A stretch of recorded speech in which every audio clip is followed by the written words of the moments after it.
berbagi pengalaman mengenai pembelajaran mendalam yang sudah kami laksanakan selama 5 hari yang lalu. Baik, pada pembelajaran mendalam seperti yang kita lihat di sini, ini lebih difokuskan maksudnya pembelajaran mendalam itu apa.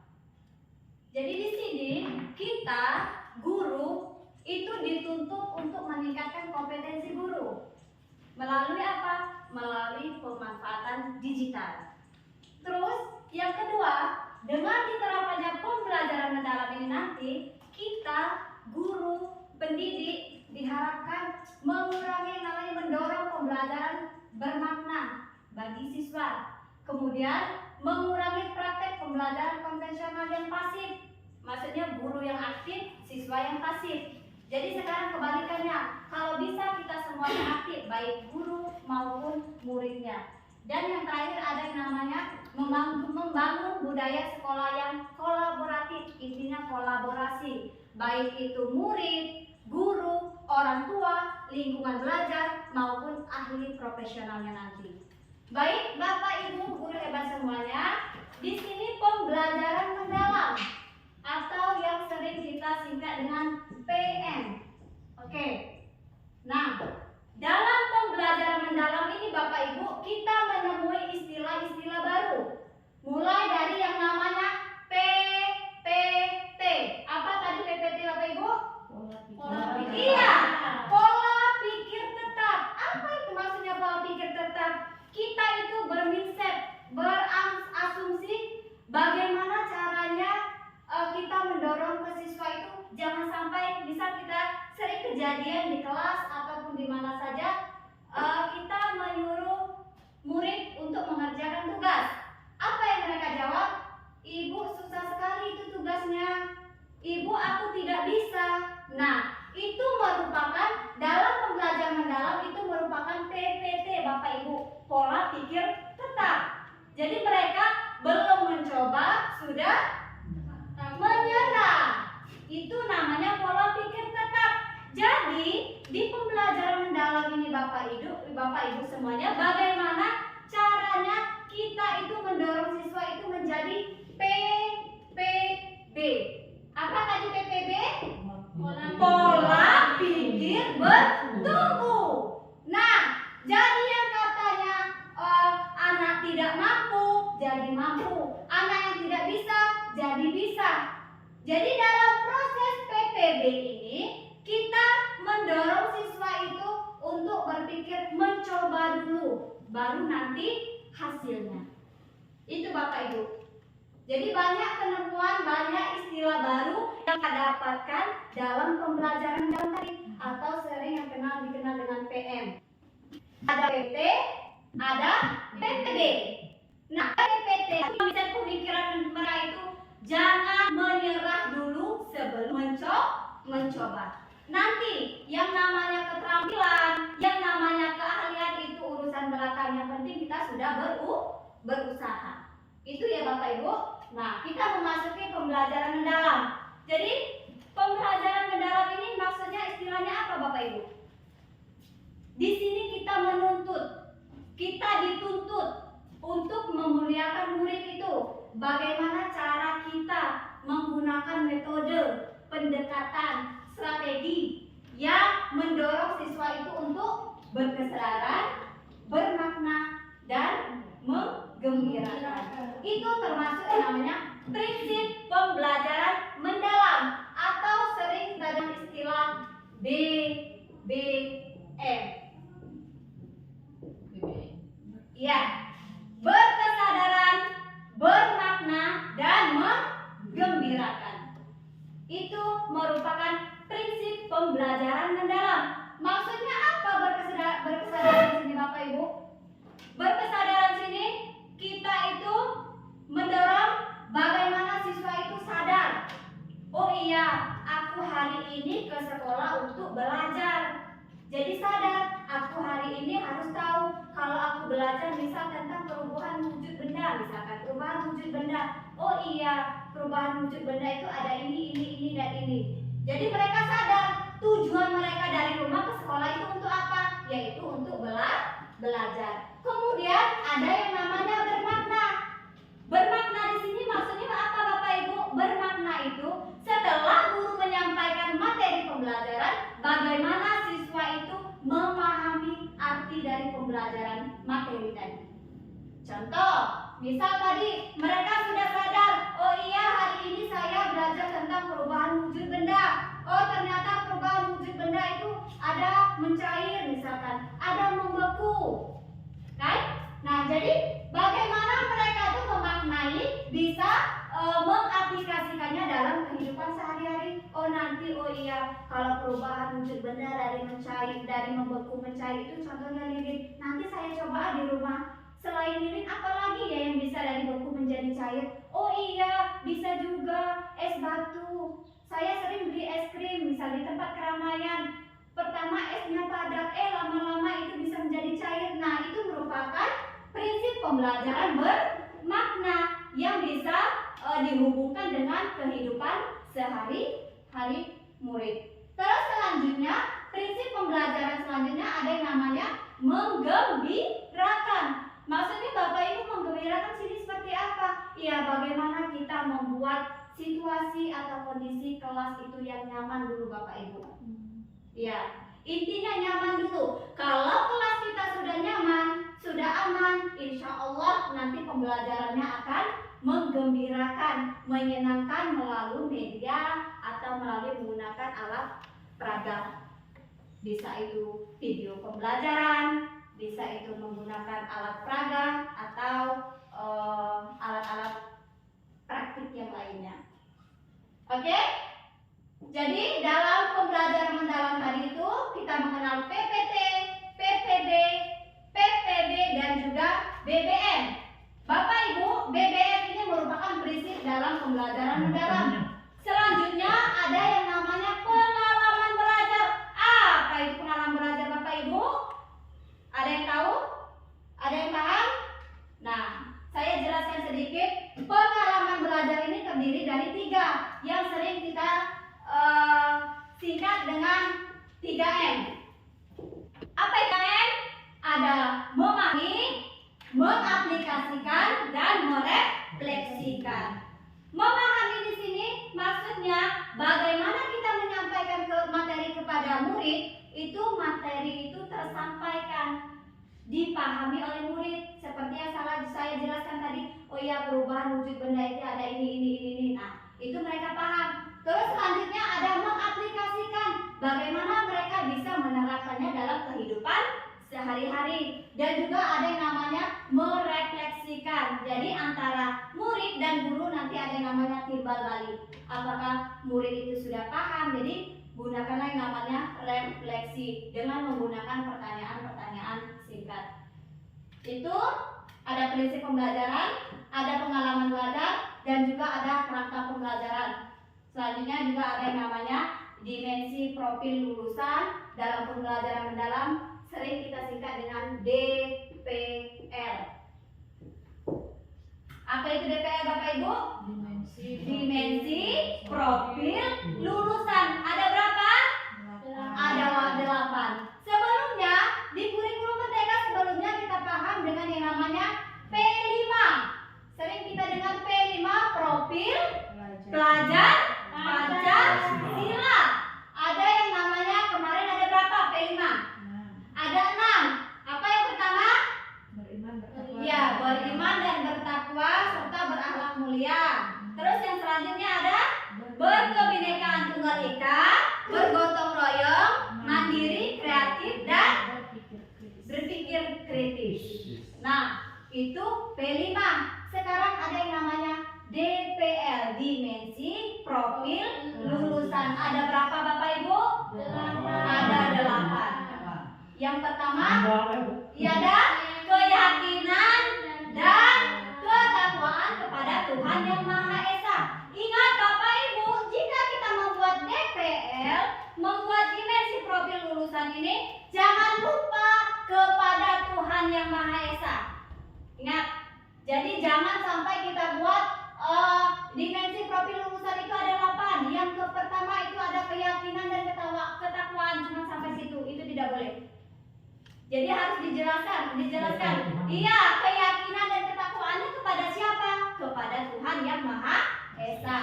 Terus yang kedua ada kewarganegaraan, ada penalaran kritis, ada kreativitas, ada kolaborasi, ada independen, kesehatan dan komunikasi. Jadi itu bedanya. Kalau kemarin profil pelajar Pancasila ada 6, sekarang dimensi profil lulusan ada 8. Iya. Tetap Bapak Ibu yang namanya penalaran kritis masuk. Ya, jadi intinya di pembelajaran mendalam ini kita bagaimana mendorong murid itu untuk berpikir secara kritis. Makanya kita sebagai guru itu harus merencanakan pembelajaran yang lebih menantang, menggunakan pendekatan metode strategi yang menggembirakan dan menyenangkan tadi, sehingga murid mampu sadar dan bermakna dalam menerapkan prinsip pembelajaran mendalam. Oke, itu Bapak Ibu. Jadi banyak sekali yang kita kenal dalam pembelajaran mendalam, dari PM, PPT, PPB, BBM, 3M, dan DPL. Iya. Jadi DPL tadi itu dimensi profil lulusan, 3M tadi merupakan pengalaman belajar, memahami, mengaplikasikan dan merefleksikan. Terus ada yang namanya prinsip pembelajaran, yaitu BBM, berkesadaran, bermakna dan menggembirakan. Terus yang PPB tadi dari pola pikir PPT dari pola pikir tetap, kita dorong siswa menjadi PPB, dari pola pikir tetap menjadi pola pikir bertumbuh. Jangan cuma murid Ibu, jangan cuma peserta didik yang kita buat PPB, tapi seluruhnya termasuk saya pribadi. Kalau bisa kita mulai saat ini tanamkan, ya, tanamkan pemikiran kita. Jangan sampai kita tetap yang namanya di PPT, pola pikir tetap. Mulai sekarang kita buat pola pikir bertumbuh secara bersama-sama. Oke, ada yang ingin ditanyakan Bapak Ibu? Boleh? Dari yang Ibu Ani jelaskan, dalam pembelajaran mendalam itu kan ada dimensi profil lulusan, kerangka pembelajaran, pengalaman belajar, serta prinsip pembelajaran. Oke. Nah, apakah semua itu harus ada tertera di dalam Oke, terima kasih pertanyaannya Ibu Yanti. Jadi dalam pembelajaran mendalam nanti kita akan coba Bu, kita buat perencanaan pembelajaran mendalam. Kalau dulu kita RPP ya Bapak Ibu ya, rencana pelaksanaan pembelajaran. Kalau sekarang rencana pembelajaran mendalam. Pertanyaan Ibu Yanti, apakah dari prinsip pembelajaran, pengalaman belajar, kerangka pembelajaran, dan DPL ini harus dimasukkan ke dalam rencana pembelajaran mendalam atau RPM? Jawabannya iya. Ini semua harus dimasukkan ke dalam komponen minimum rencana pembelajaran mendalam. Mungkin nanti timbul pertanyaan lagi, apakah boleh dan Bapak Ibu misalkan di pengalaman belajar ini merefleksikan dulu baru memahami? Boleh tidak? Itu yang tidak boleh Bapak Ibu. Kalau untuk pengalaman belajar semuanya harus urut, mulai dari memahami, mengaplikasikan, baru merefleksikan. Pengalaman belajar itu harus urut. Tidak bisa siswa merefleksikan atau mengaplikasikan dulu baru yang namanya memahami, tidak. Jadi kita mulai dari teori baru prakteknya. Lalu bagaimana dengan prinsip pembelajaran itu? Apakah harus berurutan atau boleh acak-acak? Iya, kalau untuk prinsip pembelajaran ini boleh tidak berurut Bapak Ibu, dan boleh juga tidak dimasukkan. Misal, boleh masukkan satu, boleh satu saja. Boleh masukkan yang menggembirakan saja, kami khususnya cuma permainan saja. Oke, silakan, tidak apa-apa. Tapi kalau untuk yang pengalaman belajar, semuanya harus urut. Dari memahami, mengaplikasikan, sampailah merefleksikan. 3M itu harus urut Bapak Ibu. Kalau untuk yang prinsip pembelajaran, boleh dimasukkan salah satunya saja. Tapi alangkah lebih bagusnya kita menciptakan kegiatan belajar mengajar itu, kita terapkan semuanya BBM Ibu. Mulai dari berkesadaran, kita mendorong siswa untuk belajar, sampailah bermakna, siswa memahami apa materi yang kita ajarkan hingga menggembirakan. Oke, ada pertanyaan lagi Bapak Ibu? Sudah, aku nanya udah. Bapak nanya. Ya, aku nanya dulu ya. Kami ini kan agak berumur, Iya. dan yang bermuda kan agak jadi agak memahami. iya kurang apa namanya kurang greget lah kayak gitu. Iya Bapak. Jadi dari PPT untuk hijrah. Iya, hijrah ya Bapak ya. Untuk hijrah ke PBB itu barangkali ada apa kiat-kiat? Iya, ada trik dan tipsnya ya Bapak ya.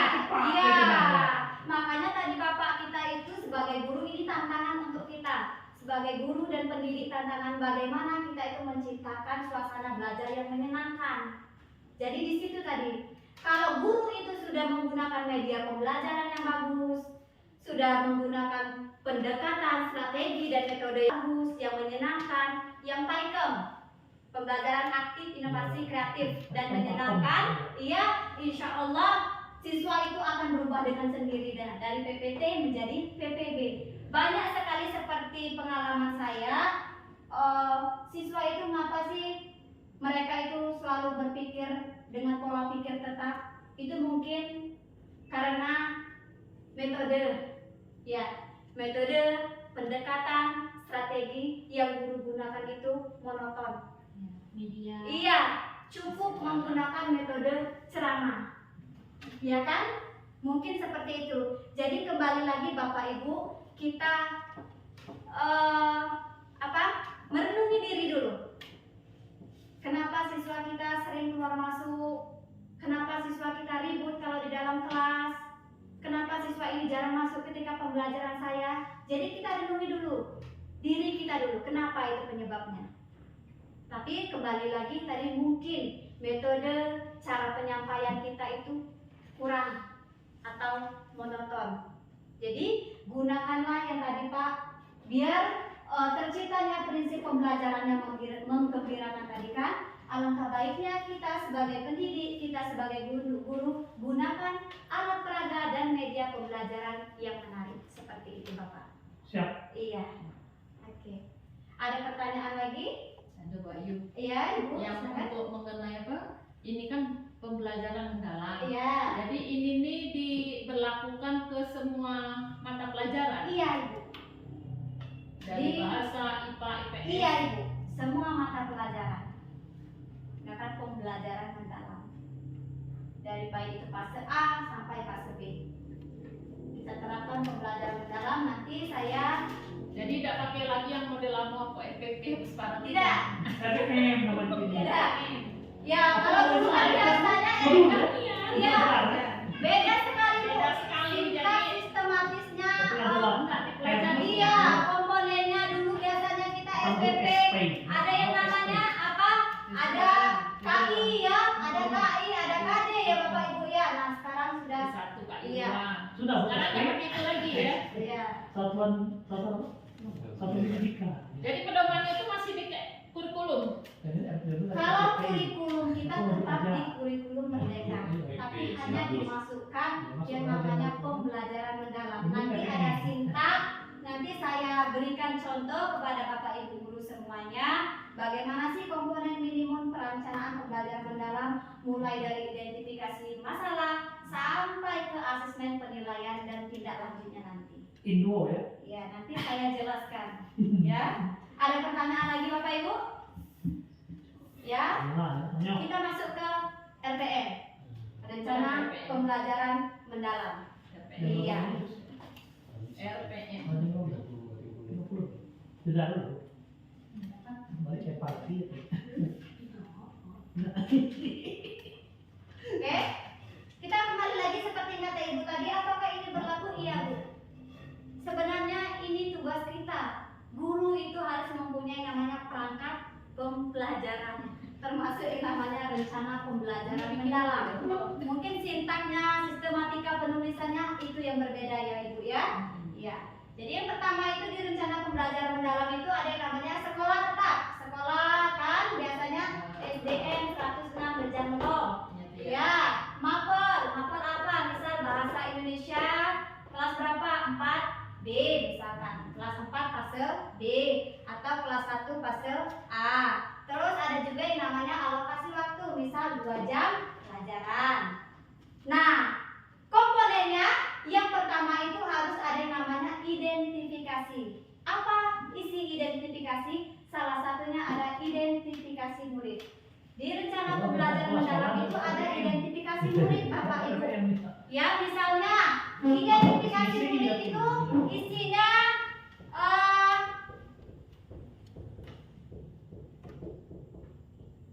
kita menjelaskan atau kita terangkan, kita tuliskan di sini. Misalnya kita belajar di kelas 4. Di kelas 4 itu misalnya ada 10 orang anak, misalnya 5 laki-laki dan 5 perempuan.